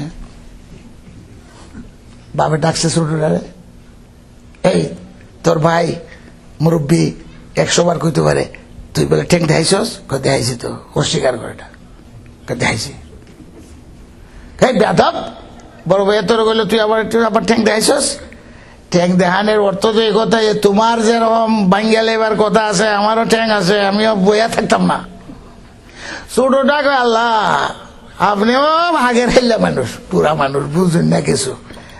হেও তো বুঝে না, আপনিও বুঝলেন না, মুরব্বী মানুষ। আমি বুঝি তারা ঠ্যাং দেখাইছি। আমি কইছি তুমি আমার লাগালে পাইতা না, আমার কোমর বাঙ্গাল আমি ঠ্যাং আছে দৌড় দিয়ে যাবো। আচ্ছা, এইরকম যদি যুক্তি দেখাইয়া বুঝ দিত চায়, সমাজে মানবো? মোর কইব রে এমন জান বাঁচাইবার লাগে এই যুক্তি দেখাস। এটারে কই মহাবেরা পরিবেশ। আল্লাহ রসুল সাল্লাল্লাহু আলাইহি ওয়াসাল্লাম, মুহাম্মদ মুস্তাফা সাল্লাল্লাহু আলাইহি ওয়াসাল্লাম একটা হাদিস আপনারা শুনে এটার তর্জমাটা করতে চাইতেছি। কালিমাতান হাবিবাতান ইলার রহমান। আল্লাহ রসুল বলেন দুইটা কথা কলিমা, দুইটা কথা।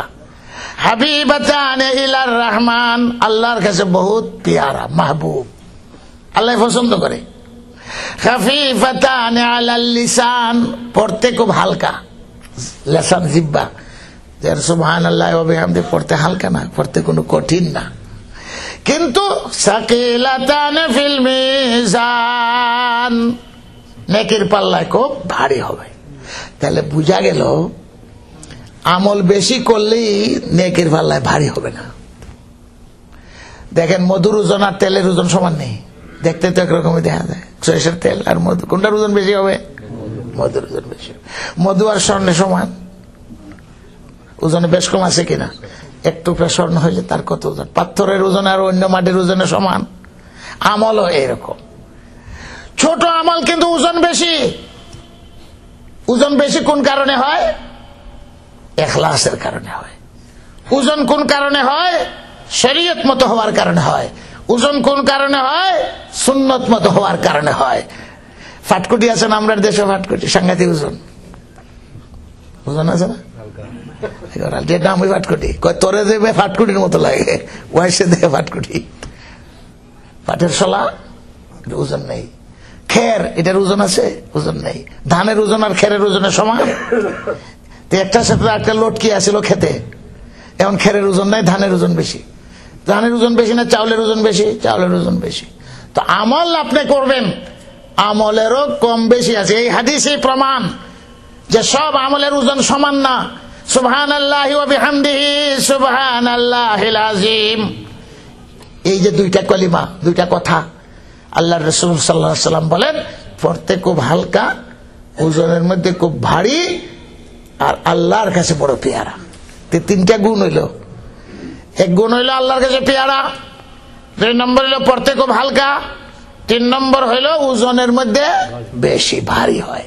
এই ক্ষেত্র থেকে ইমাম বুখারী আমলের ওজনের কথা বলছেন। আমলের ওজন কোন সময় হবে? যদি নিয়ত ঠিক হয়। পहिले নিয়ত করব।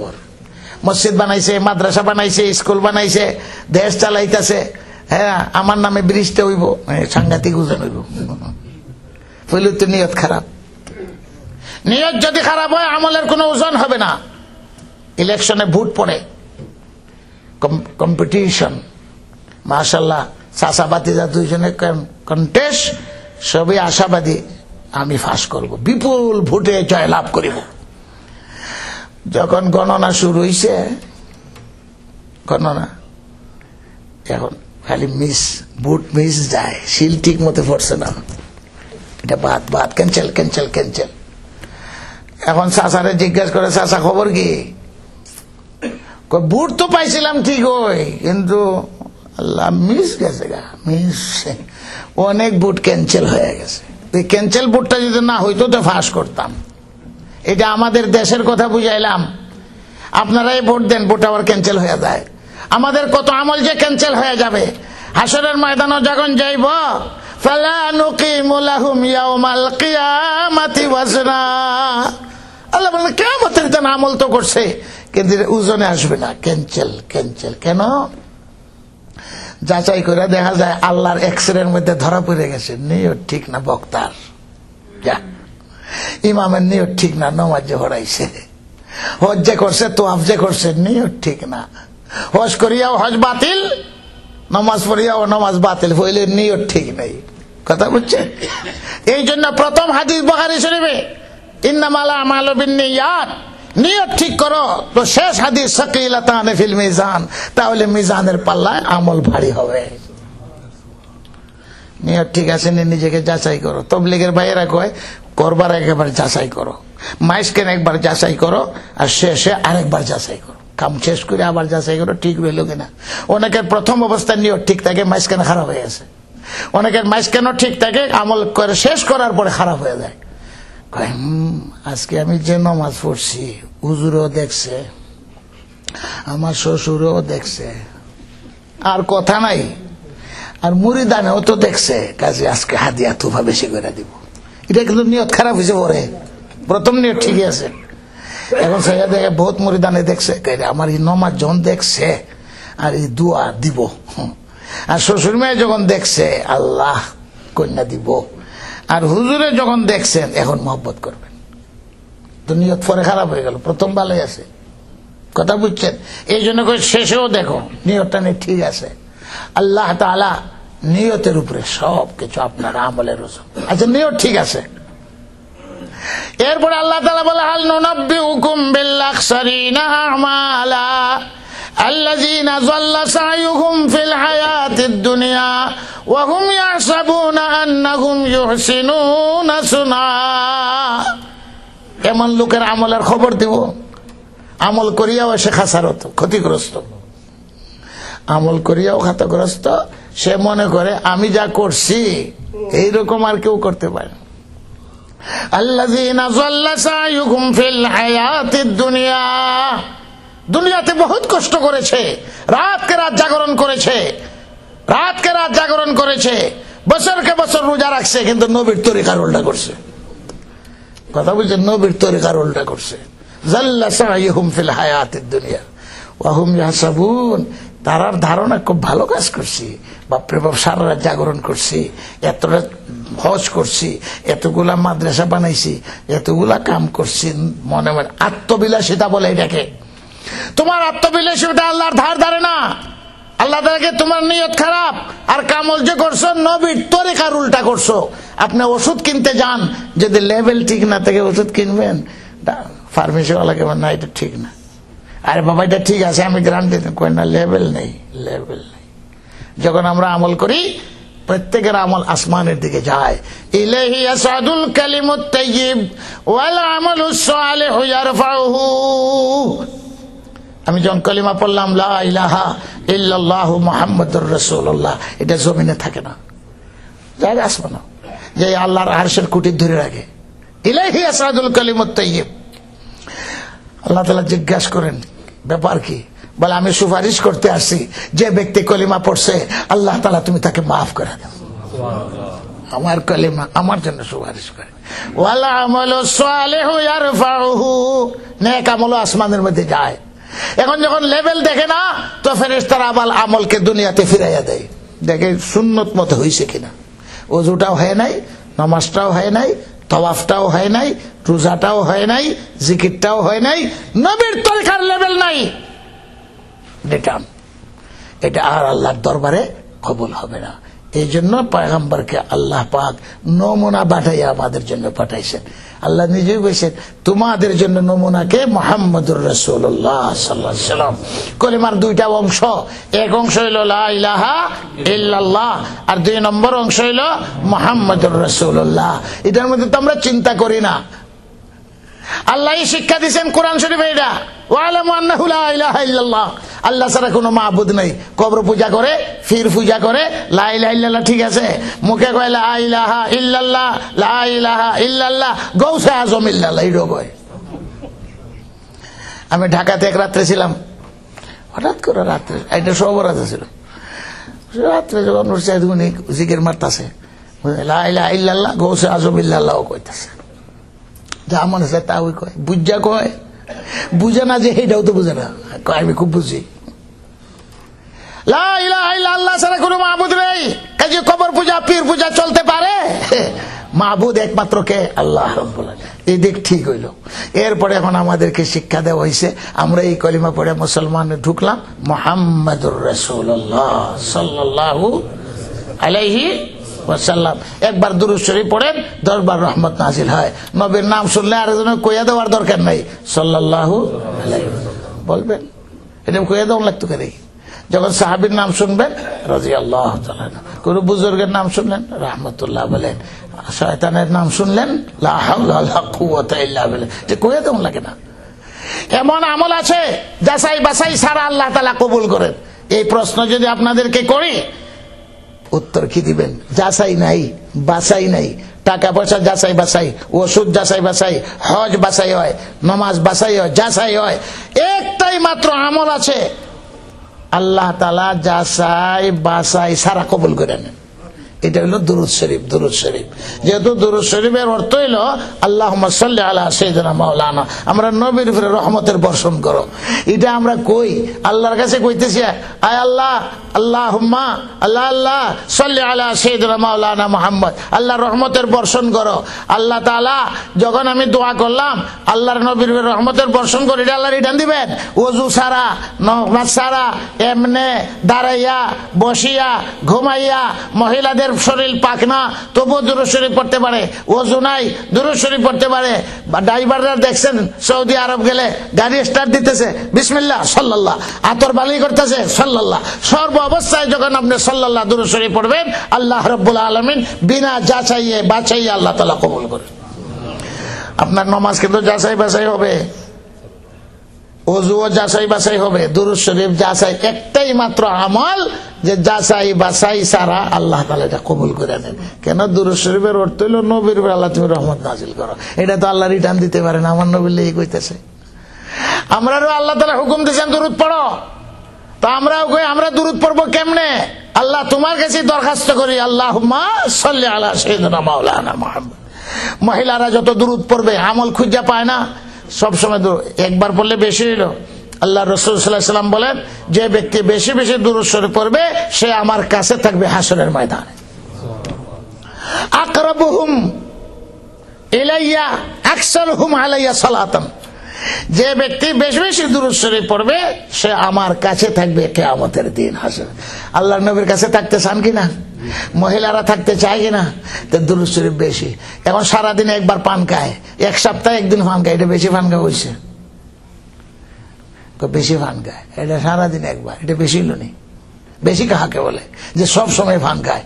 অনেক লোক আছে পান খাওয়া হলে এরকম সালামটা ফিরে এই দেখো চেপ থেকে বের করে সময়, আবার নামাজের আগ পর্যন্ত পান চলছে, তখন মসজিদে যাইব তো কুলি করে ফালায়। এটা হলো বেশি বেশি কারে কয়? ওই লোকটা বেশি কথা কয়, দিনে একবার কথা কয়, সেটা বেশি হইল। আমরা দুরূদ পড়লাম একবার আর দুইবার, এটা বেশি হইল। এক সাহাবী আল্লাহ রাসূল সাল্লাল্লাহু আলাইহি ওয়াসাল্লামের কাছে বলেন, হুজুর আপনি যে বলছেন বেশি দুরূদ পড়নেওয়ালা আপনার কাছে থাকবে, তো বেশি দুরূদের সংখ্যাটা কত? সাহাবী প্রশ্ন করেন। হুজুর সাল্লাল্লাহু আলাইহি ওয়াসাল্লাম বলেন, তুমি এক কাম করো, তোমার সময় যা আছে 3 ভাগ করে 1 ভাগ দুরূদ পড়ো, তাহলে 3 আর 24, তাহলে 8 ঘন্টা দুরূদ শরীফ পড়ো। সাহাবী বলেন, কিরকম আশিক রাসূল? আয় আল্লাহ রাসূল, আমার তৃপ্তি হয় না, 8 ঘন্টায় হবে না, আরো বেশি পড়ার অনুমতি দেন। তুমি তো 5 মিনিটও পড়ো না, বেশি দুরূদ শরীফ পড়ে। হে মাহফিল না করলে আর না দাঁড়াইলে আর চিৎকার না করলে আর কতগুলা মোল্লা মৌলবী দাওয়াত দিয়ে অনুষ্ঠান না করলে পড়েই না। আরে বাবা, বেশি পড়বো। হুজুর সাল্লাল্লাহু আলাইহি ওয়াসাল্লাম বলেন, তোমার যদি আরো বেশি মনে চায় তাহলে সময়ের ভাগ করিয়া 12, 12, 24, 12 ঘন্টা পড়ো। সাহাবী বলেন, মুসলিম শরীফের রওয়ায়াত, হুজুর আরো বেশি মনে চায়। হুজুর সাল্লাল্লাহু আলাইহি ওয়াসাল্লাম বলেন, আরো মনে চায়, এক কাম করো, 3 ভাগ করো, 8 আর 16 ঘন্টা করো দুরূদ শরীফ, আর 8 ঘন্টা বাকি রাখো, 1 সুলুস। 3 ভাগের 1 ভাগ বাকি থাকুক, 2 সুলুস, 2/3। সাহাবী বলে, আল্লাহর রাসূল আরো বেশি মনে চায়, তৃপ্তি পাই না, সালি মনে চায়, দুরূদ পড়তাম, নবীর লাগি দোয়া করতাম, আল্লাহুম্মা সাল্লি আলা সাইয়্যিদিনা মাওলানা। একবার দুরূদ শরীফ 10 বার রহমত নাজিল। হুজুর সাল্লাল্লাহু আলাইহি ওয়াসাল্লাম দেখলেন যে আশিক, আচ্ছা 4 ভাগ করে নাও, তো 4, 6, 24, 18 ঘন্টা, আর 6 ঘন্টা থাকুক, 3, 4 অংশ করিয়া 3 অংশ। বলে, না হুজুর আরো বেশি মনে চায়। তখন আল্লাহ রাসূল বলেন, ঠিক আছে, ফরজ বندگির পরে তোমার জরুরত সারার পরে যে সময় থাকবে আর কোন নির্দিষ্ট নয়, সব সময় নফল বندگির মধ্যে দুরূদ শরীফ দিয়ে তুমি একবার করে ফেলাই দাও। এটার নাম হলো বেশি দুরূদ পড়নেওয়ালা। 100 বার বলেন আর 200 বার, এটা বেশি হয়েছে। সপ্তাহে একদিন বলে এটা বেশি হয়েছে। 1000, 2000, 5000 বেশি হয়েছে। বেশি দুরূদ পড়বে যে এ আল্লাহর নবীর সাথে থাকবে কিয়ামতের দিন হাসরের ময়দানে। পরিষ্কার হাদিস।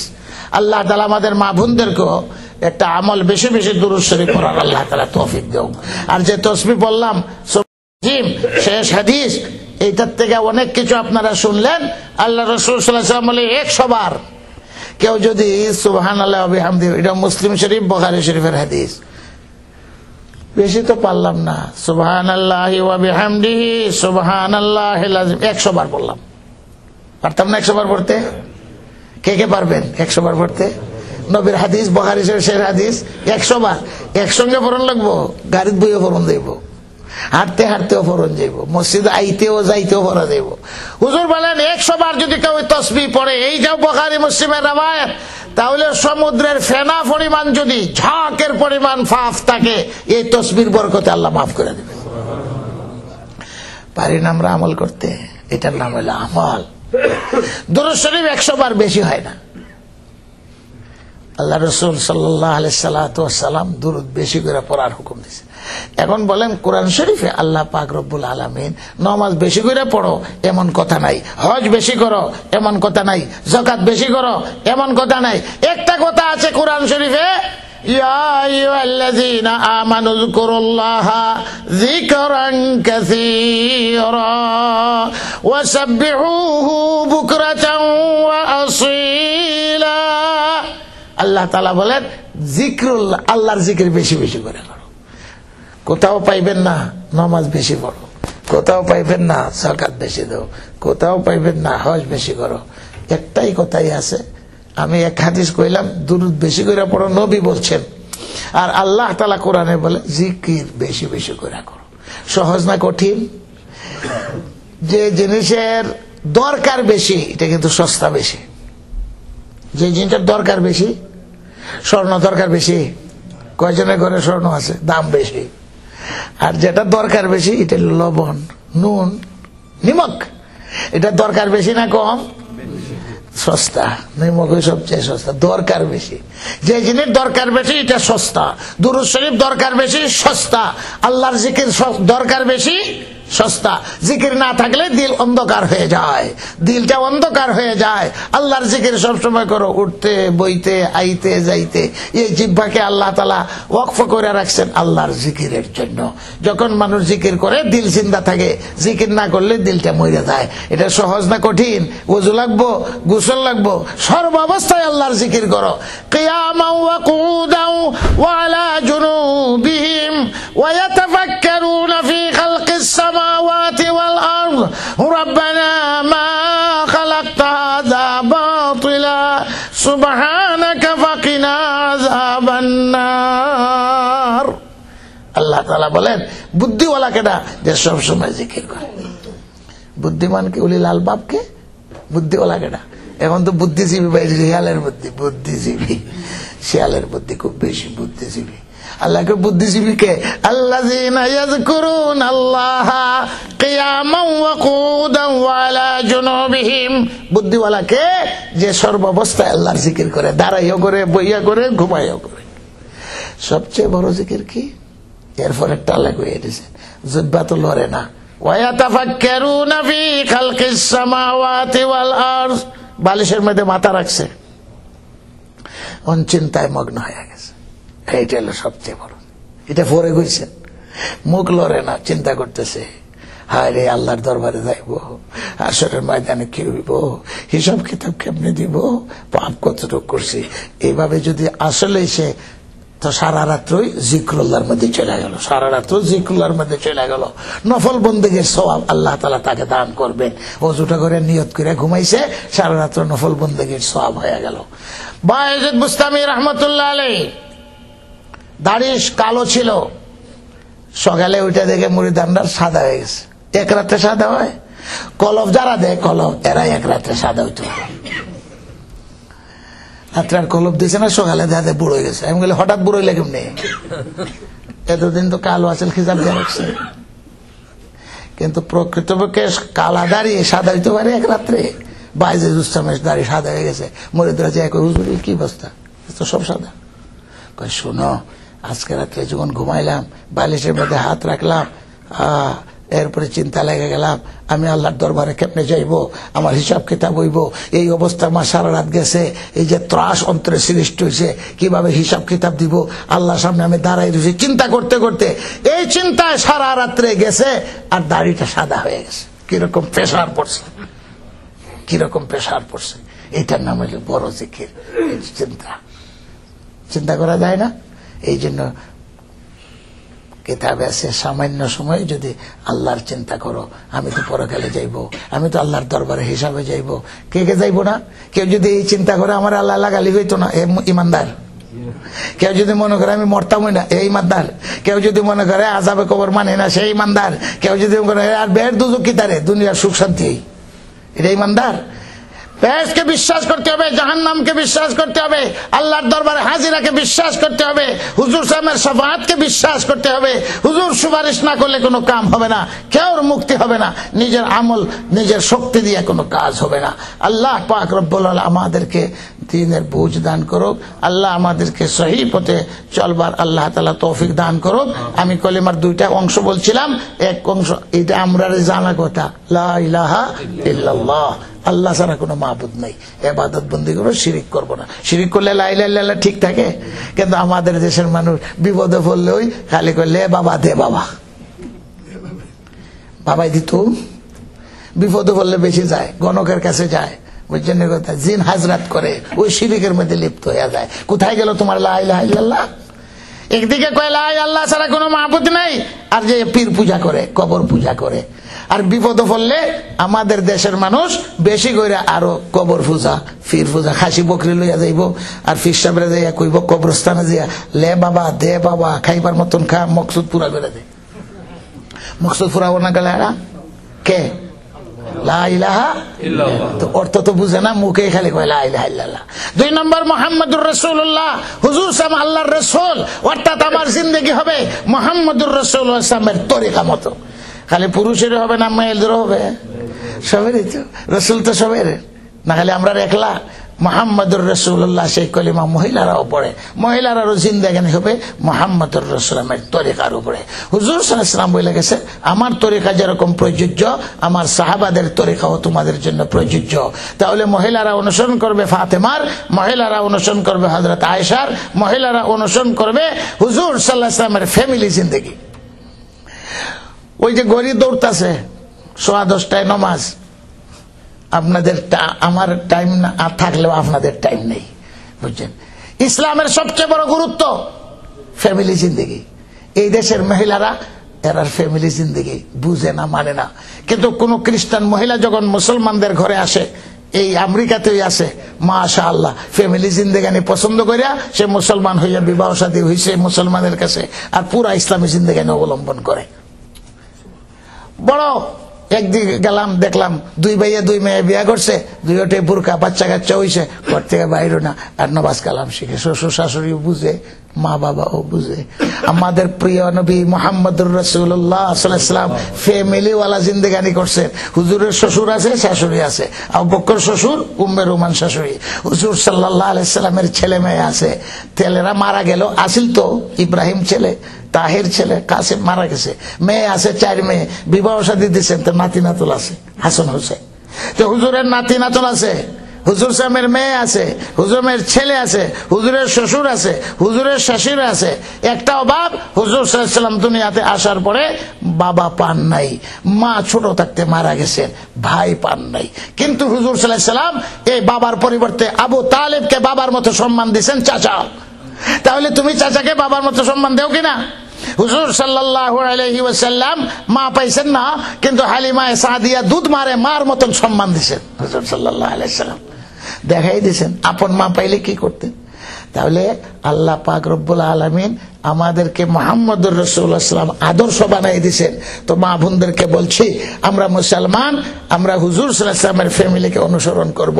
হুজুর শাশুড় শাশুড়িকে কিভাবে সম্মান দিয়েছেন, হুজুর সাল্লাল্লাহু আলাইহি ওয়াসাল্লাম বলেন, মা বাবার চেহারার দিকে যদি তাকায়, একবার 1,000 সওয়াব পায়, 100 বার তাকালে 100,000 সওয়াব পায়। ঈসা আলাইহিস সালাম আমাদের আদর্শ হইতে পারেন না, মুসা আলাইহিস সালাম আমাদের আদর্শ হইতে পারেন না। কোন কারণে? বহুত লম্বা কথা। ঈসা আলাইহিস সালাম বিয়েই করেন নাই, ঈসা আলাইহিস সালাম বাপই নেই। তো বাপের কোন হাদিস এখানে পাইবেন না, ঈসা আলাইহিস সালাম বাপ নাই। ঈসা আলাইহিস সালামের মা আছেন, মা আছে, আমরা নবীরও মা আছে। হযরতে ঈসা আলাইহিস সালামের বিয়াই করছেন না, তো ফ্যামিলি নেই, ছেলে মেয়ে নেই, শ্বশুর শাশুড়ি নেই। এই দিক দিয়ে কোন আদর্শ আমরা ঈসা আলাইহিস সালাম থেকে খুঁজে পাইব না। কিন্তু মুহাম্মদুর রাসূলের শ্বশুর আছে, শাশুড়ি আছে, কয়টা বিয়া করছেন, এরার ফ্যামিলি খানদান আছে। হুজুর সাল্লাল্লাহু আলাইহি সাল্লামের নাতি নাতল আছে, আবার হুজুরের ঘরে খাদেম আছে, হুজুর সাল্লামের ঘরে এতিম আছে। এই সব মিলাইয়া হুজুর সাল্লামের 100 জনের উপরে পরিবার থাকতো। কিন্তু হুজুর কাহাকেও কষ্ট দেন নাই, কাহাকেও গালি দেন নাই, 2 জন বিবিকে কোনোদিন মারেন নাই। আল্লাহ পাক রব্বুল আলামিন আমাদের মা বোনদেরকে বলছি, মুহাম্মদুর রাসূলুল্লাহ পুরুষরাও পড়ে, মহিলারাও পড়ে, মুহাম্মদুর রাসূলের জিন্দেগিকে অনুসরণ করলে কলিমা ঠিক হইল। আর আমরা যদি খ্রিস্টান ইহুদিদের কলিমা পড়ি, খ্রিস্টান ইহুদিদের জিন্দেগানি অনুসরণ করি, হুজুরের ফ্যামিলির অনুসরণ না করি, ফাতেমার অনুসরণ না করি, তা আমরা মুহাম্মদুর রাসূলুল্লাহ বলা লজ্জার ব্যাপার। মুখে কইব মুহাম্মদুর রাসূলুল্লাহ সাল্লাল্লাহু আলাইহি সাল্লাম, আর অনুসরণ করব অন্যদের জিন্দেগানি, তাহলে বলা ঠিক হইল না। আল্লাহ তাআলা বলছেন ফি রাসূলিল্লাহি উসওয়াতুন হাসানাহ। যাই হোক, আল্লাহ তাআলা আমাদের এই মজলিসকে কবুল করুক। সভাপতি ডক্টর জুন্নুনও বলছেন, আমার ইমাম সাহেব বলছেন, হ্যাঁ বড় ভাইয়ের সাথে তো খাতির বন্ধুত্ব আছিল, উনারে পয়লা দিন দেখে রাহিমিন ইয়া আকরামাল আকরামিন ইয়া হাইয়্যু ইয়া কাইয়্যুম ইয়া আল্লাহু ইয়া করিম ইয়া রহমানুদ দুনিয়া ওয়া রহিমাল আখিরাহ। আমাদের এই জামাতকে আল্লাহ কবুল আর মঞ্জুর করো। আমাদের জিন্দেগানির গুনাহ খাতা ছোট বড় জাহিরি বাতিনি সব মাফ করে দাও। আমাদের রূহানি জিসমানি বিমার দূর করে দাও, বদখসলত দূর করে দাও, হেদায়েতের ফয়সালা করে দাও। ইয়া আল্লাহ, শয়তান নফসের ধোঁকাবাজি আর ফেরতবাজি থেকে আমরা বাঁচাও। আমরা যারা বেমার অসুস্থ, আমাদেরকে সেহত তন্দুরুস্তি দাও। আমাদের বাড়ি ঘরে বিবি বাচ্চা যারা অসুস্থ আছে, আল্লাহ সেহত তন্দুরুস্তি দাও। আয় আরহামুর রাহিমিন, বাতিল খতম করে দাও। ইয়া আল্লাহ, গুমরাহি থেকে বাঁচাও। ছেলে মেয়ে নিয়ে অনেকেই পেরেশান আছেন এই দেশে, আয় আল্লাহ তাদের পেরেশানি দূর করে দাও। যারা বাড়িঘর রেখে আইছেন, আয় আল্লাহ তাদের বাড়িঘরের হেফাজত করো, জান মালের হেফাজত করো। আয় আল্লাহ, জামিয়া ইসলামিয়া, ইয়া আল্লাহ জামিয়া শরঈয়া, এতিমখানা, এগুলারে আল্লাহ হেফাজত করো, কবুল করো। আমাদের আওলাদদেরকে আল্লাহ হেফাজত করো। মাল দৌলতকে, বিবি বাচ্চাকে আল্লাহ তুমি রহমত বানাইয়া দাও। আমাদের মুর্দেগান মা বাবা সহ আত্মীয় স্বজন, কবরবাসী, পীর উস্তাদ মুরিদ, ইয়া আল্লাহ সবরে আল্লাহ মাফ করে দাও, কবরে বেহেশতের বাগান বানাইয়া দাও। আমরা সবাই ঈমানের সাথে মৃত্যু নসিব করো। ইয়া আল্লাহ, মুসলমানদেরকে তুমি সারা দুনিয়াতে হেফাজত করো। ইয়া আল্লাহ, আমাদের বাংলাদেশকে হেফাজত করো, সারা মুসলিম জাহানকে হেফাজত করো। মুসলমানদের জান মাল আল্লাহ তুমি হেফাজত করো। আল্লাহ, আখিরি নবীর উসিলাতে আমরা মাফ করে দাও। রহমাতুল লিল আলামিনের উম্মত আমরা, রহমাতুল লিল আলামিনের খাতির আমরা রহম করো। আমাদের মা বোনদের যত সমস্যা আছে ঘরে বাইরে, আল্লাহ তুমি দূর করে দাও। দ্বীনের বুঝ দাও, দ্বীনের উপরে চলা আসান করিয়া দাও। আল্লাহ, দ্বীনের উপরে চলা এই দেশে বহুত বড় জাহাজ, এই জাহাজে সবরে আল্লাহ কামিয়াব করো। আমিন। সাল্লাল্লাহু তাআলা আলা খাইরি খালকি والحمد لله رب العالمين. السلام عليكم ورحمة الله.